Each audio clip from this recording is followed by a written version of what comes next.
Assalamualaikum warahmatullahi wabarakatuh. Halo teman-teman, Om Dres CMKM, jumpa lagi ya. Teman-teman, sesuai dengan janji saya tentang belajar membuat rumah, kali ini materinya adalah membuat tangga lantai 2. Tangga lantai 2 adalah hal yang sangat penting jikalau kita mau membuat rumah itu dibuat tingkat ya. Kalau tangganya ini benar, ideal, maka lantai 2 yang Anda buat dengan biaya ratusan juta itu akan bermanfaat, tapi kalau tidak ideal akhirnya menjadi mubadir ya. Akhirnya lantai 2 tidak dimanfaatkan secara optimal. Seperti apa ceritanya? Kita ikuti. Sebelum saya menjelaskan secara detail, ini salah satu contoh adalah tangga lantai 2 dengan konsep menggunakan besi hulu dan kayu ya. Ini hanya sebagai variasi saja teman-teman. Terserah Anda membuatnya menggunakan kayu, menggunakan beton, atau menggunakan seperti ini. Ini konsep ini karena memang disesuaikan dengan konsep rumah ya. Tentunya semua punya plus minus ya. Kalau ini yang telah saya lakukan itu, yang pertama, ruangan itu akan menjadi tetap lega karena ini ada transparan ya, bolong-bolong ya. Ruangan tidak terkesan menjadi sempit. Ini praktek yang telah saya laksanakan ya. Kemudian teman-teman di bawahnya itu karena tipis ya, bisa dimanfaatkan untuk tempat editing dan masih bisa digunakan untuk tempat barang-barang yang kita bisa diletakkan di sana ya. Seperti ini contohnya, di sana ada tempat editing ya teman-teman. Kemudian teman-teman, ini bahannya seperti ini ya, belandarnya itu menggunakan besi hulu, terserah 0,9 mili atau 1 mili atau 1,1 mili, terserah Anda. Kalau pengen yang agak hemat murah ya 0,9 saya kira cukup. Ini 0,9 ya. Kemudian rilingnya, cagaknya apa ya namanya, pagar itu menggunakan 0,9 ya, 4 kali 4 0,9. Kemudian isiannya ya, ini kita memang dibuat biar cukup dananya ya. Ini hanya kecil-kecil ya, menggunakan namanya besi teralis yang dulu untuk itu pengaman daripada jendela ya. Ya seperti itu ya. Ini teman-teman, jadi kemudian yang berikutnya menggunakan kayu itu bisa lebih murah. Kalau satu mencari teman kayu jati yang harganya murah, atau sisa-sisa daripada membuat rumah ini kan, belandar-belandar itu dibelah, kemudian digandeng-gandeng, kan panjangnya terserah antara 90 atau 80 cm sesuai dengan kebutuhan. Itu akhirnya bisa menggunakan barang bekas seperti ini ya. Nah, seperti ini. Kemudian teman-teman ikuti ya. Ini yang penting. Kenapa membuat rumah lantai 2 itu hal yang perlu diperhatikan adalah mengenai masalah tangga. Ya. Tangga ini menjembatani rumah lantai 2 itu bermanfaat atau menjadi tidak bermanfaat. Seperti ini teman-teman. Ini teman-teman kata kuncinya ya. Kata kuncinya seperti gambar ini, coba diperhatikan ya. Banyak orang membuat rumah lantai 2 akhirnya tidak bermanfaat, itu karena masalahnya di sini ya, yaitu yang perlu Anda tahu. Maka pentingnya belajar membuat rumah untuk anak tangga. Jadi kuncinya di anak tangga ini. Jadi yang ke atas itu 17 cm. Ini sudah internasional teman-teman. Kemudian yang horizontal yang diinjak kaki itu paling tidak 30 cm ya. Akhirnya sudutnya menjadi datar ya. Menjadi datar seperti itu, tidak terlalu menukik. Itu kuncinya, bukan karena ditekuk-tekuk itu menjadi nyaman, tetapi kata kuncinya di masalah anak tangga itu ya. Itu yang terpenting, itu 17.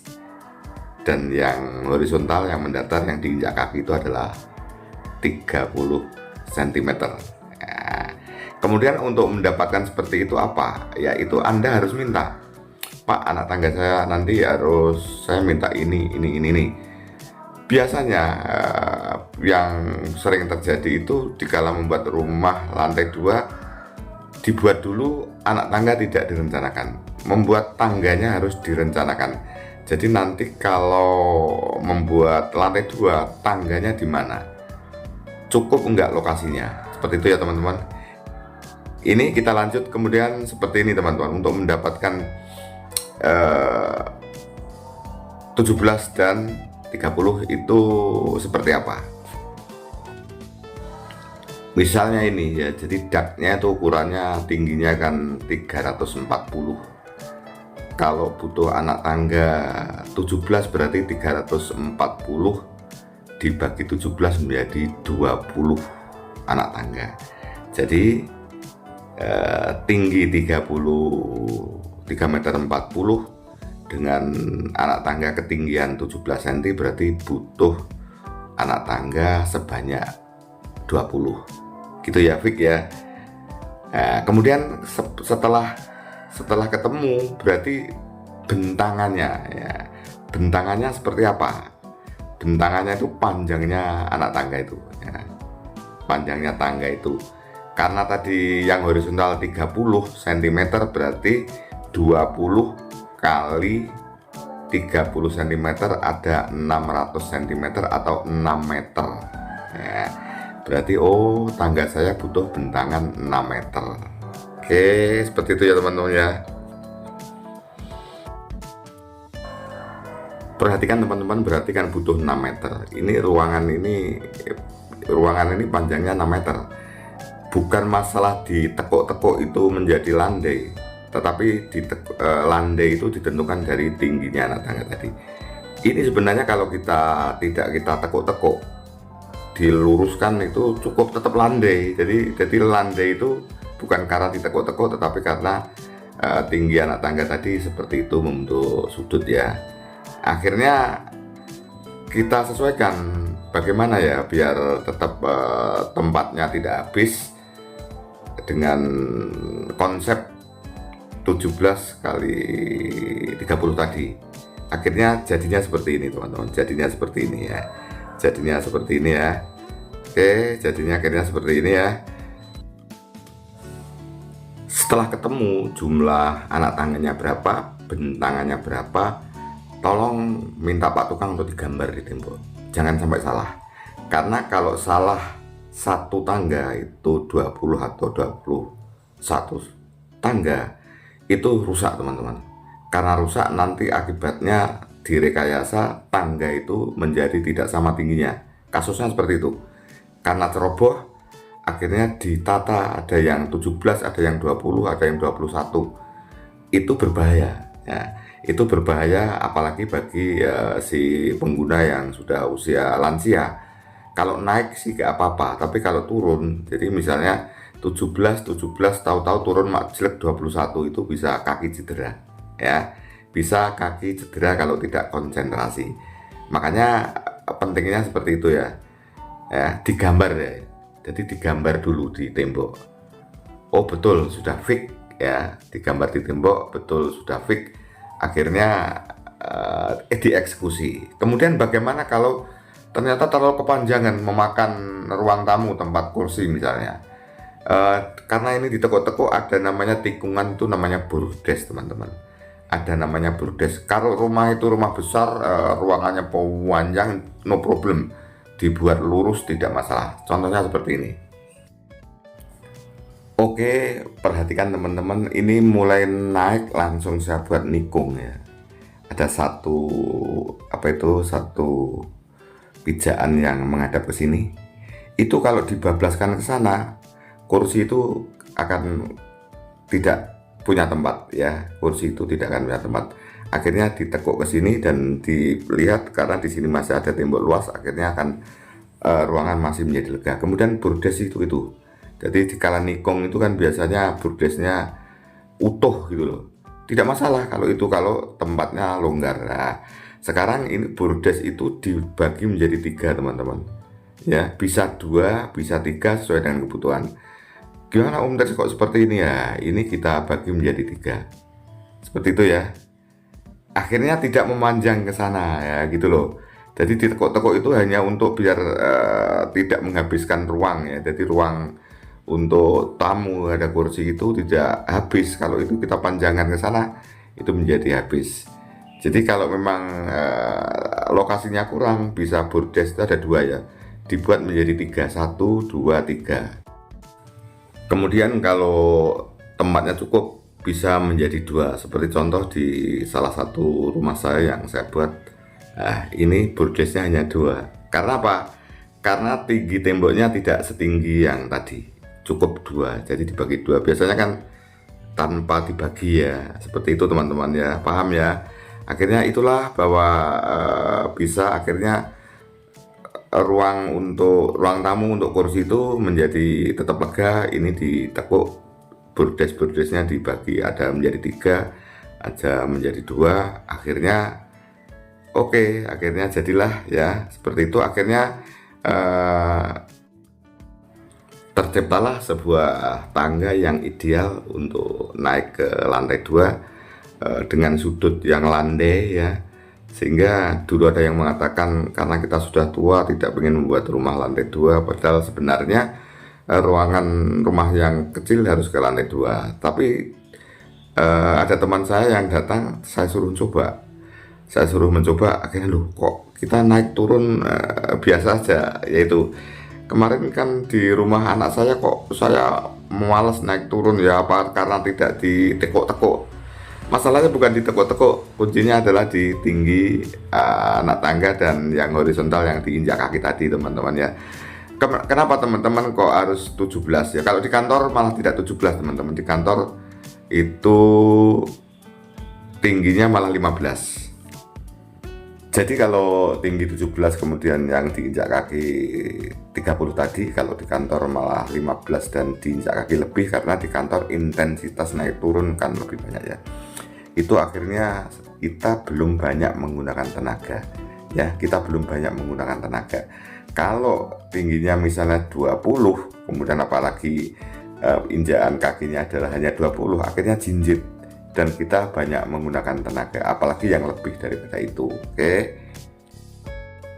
Kemudian penempatan tangga itu sebenarnya seperti apa toh Om? Ya ini berdasarkan yang saya amati ya teman-teman. Saya sebenarnya kan ya bukan arsitektur, karena kebetulan saya dulu juga bekerja di pemberdayaan pembangunan ya. Bisa diletakkan di ruang tamu seperti ini karena fungsinya apa? Lantai 2 memang untuk kegiatan. Karena lantai 2 untuk kegiatan, jadi biar orang masuk itu bisa bebas naik turun, tidak mengganggu privasi daripada ruang keluarga. Kalau lantai 2 itu hanya untuk pribadi, jadi dari yang punya rumah untuk naik ke kamar atau jemuran, bisa lantai 2 itu bisa anak tangga itu diletakkan di ruang keluarga ya. Kemudian teman-teman, bahwa tangga ini ada dua fungsi ya. Ada dua fungsi.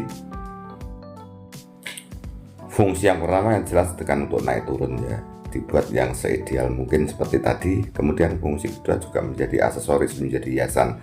Kalau anak tangga tadi dibuat apalagi di ruang tamu, jadi dibuat sedemikian rupa, dibuat sebagus mungkin. Bagus tidak harus mahal, dengan sederhana pun kalau desainnya bagus tetap menjadi menarik. Akhirnya tangga yang kita tempatkan di ruang tamu itu tetap menarik ya, sebagai hiasan daripada rumah. Kemudian teman-teman yang terakhir, banyak yang terjadi bahwa dikala membuat rumah lantai 2 itu tangganya itu tidak direncanakan, akhirnya bingung menempatkan, akhirnya menjadi tidak ideal. Yang berikutnya, biasanya karena si tuan rumah itu tidak mempelajari, tidak belajar membuat rumah, diserahkan saja pada tukang, akhirnya setelah jadi tidak ideal. Kadang-kadang tinggi rendahnya tidak sama karena tidak direncanakan dengan matang, tidak digambar tadi.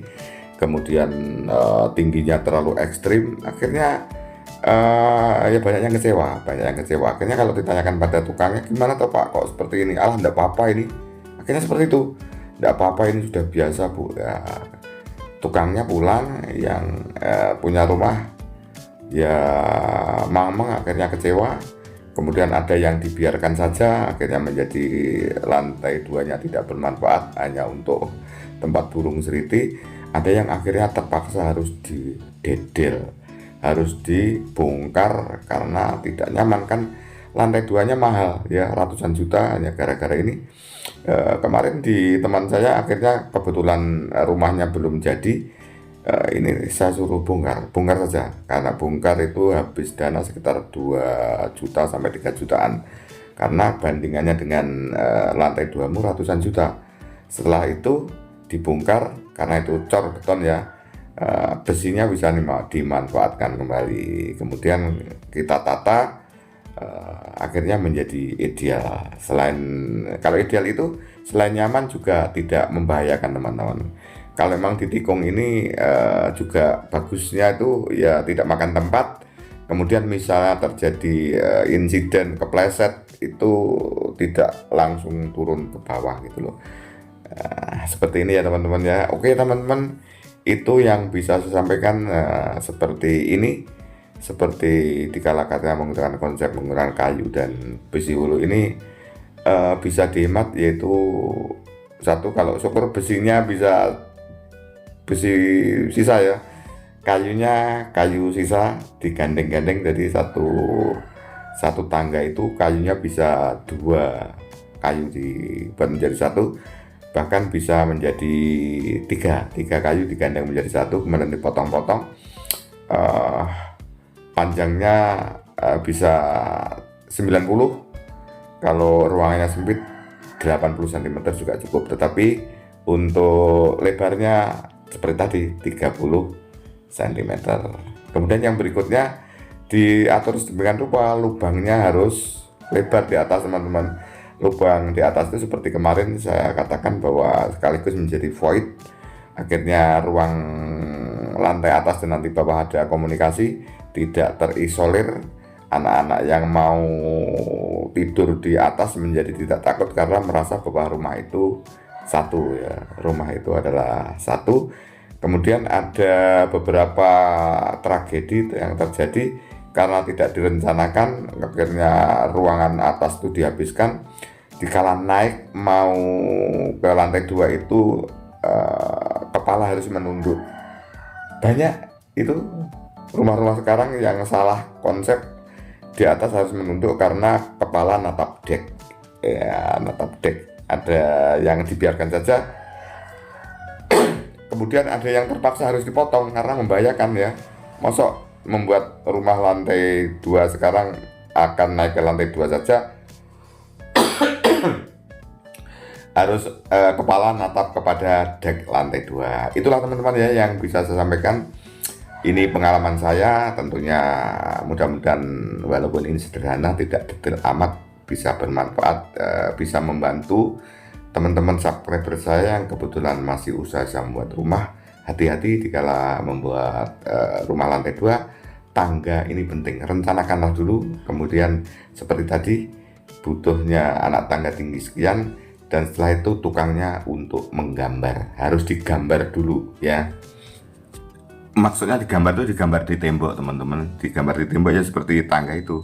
Akhirnya tek setelah digambar itu akhirnya oh bener ya, akhirnya itu gambar itu menjadi acuan. Jadi kalau menggunakan besi langsung ditempelkan di tembok ya, kemudian yang besi sebelah kirinya ditimbang sesuai dengan itu, akhirnya itu bisa bener dan cepat.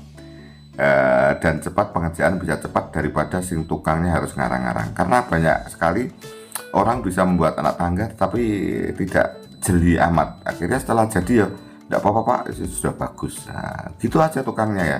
Oke teman-teman, seperti ini yang bisa saya sampaikan ya, bermanfaat. Terima kasih. Assalamualaikum warahmatullahi wabarakatuh. Sampai jumpa.